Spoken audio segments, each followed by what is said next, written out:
तो आज का सवाल है कि क्रिश के बीच टेलीकिनेसिस कहाँ से आई।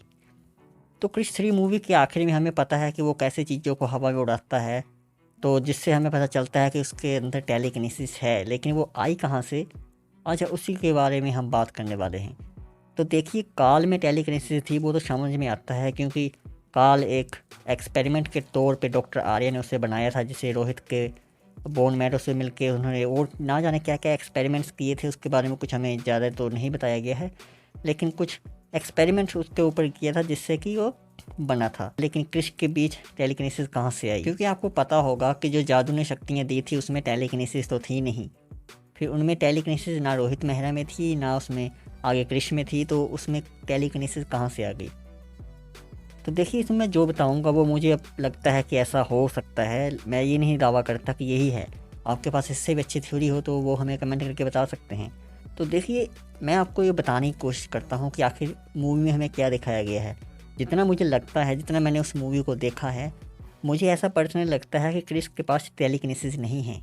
चलिए उस पर बात करते हैं कि कैसे। तो देखिए, अगर आपने क्रिश 3 मूवी पूरी देखी हो तो क्रिश 3 मूवी में आपको आखिर में पता चला होगा कि जब वो उसको काल मार देता है और रोहित मेहरा, जिसने वो अपना पेन बनाया होता है, तो ये पेन अगर आप उसको ध्यान से सोचें तो वो क्या करता था।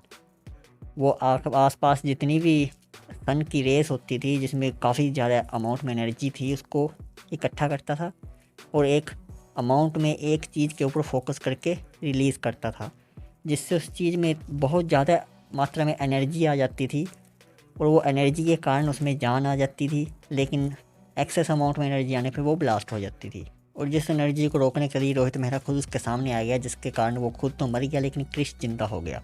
तो उस सीन के बाद ये सीन आपको तो याद होगा कि जब क्रिश वापस से एंट्री करता है और काल अपने टेलीकिनेसिस का यूज़ करके सारे मेटल पीसेस जो वहाँ होते हैं वो क्रिश के ऊपर फेंकता है। तो इस सीन को ध्यान से देखिए। अगर आप देखेंगे तो क्रिश ने उन चीज़ों को जो दूर फेंका, वो उसने कोई अपना हाथ ऐसा, वो उसने कोई अपने दिमाग का यूज़ करके नहीं फेंका। अगर आप ध्यान से देखें तो वहाँ हमें साफ साफ दिखाई दे रहा है कि क्रिश के अंदर से कोई एनर्जी बाहर आ रही है।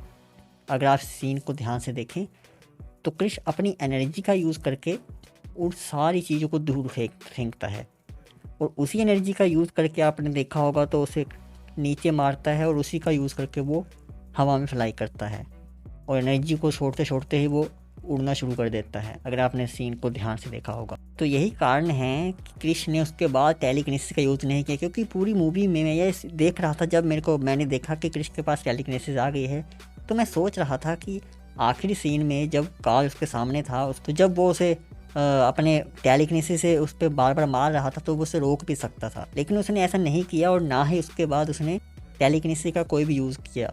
तो ये सब इसीलिए पॉसिबल हो सकता है कि अगर क्रिश के पास टेलीकिनेसिस ना होकर कोई और चीज़ हो, और वो चीज़ हमें पता है कि जब उसके अंदर एक्सेस अमाउंट में एनर्जी आ गई तो उस एनर्जी के एक्सेस फ्लो के कारण ही वो ये सब चीज़ें कर पाया। लेकिन अगर आपके पास इससे अच्छी थ्योरी है तो आप हमें कमेंट कर सकते हैं और लोगों के साथ उसे शेयर कर सकते हैं। आपको ये वीडियो कैसी लगी हमें कमेंट करके बताएं। मिलते हैं अगली वीडियो में, तब तक के लिए गुड लक।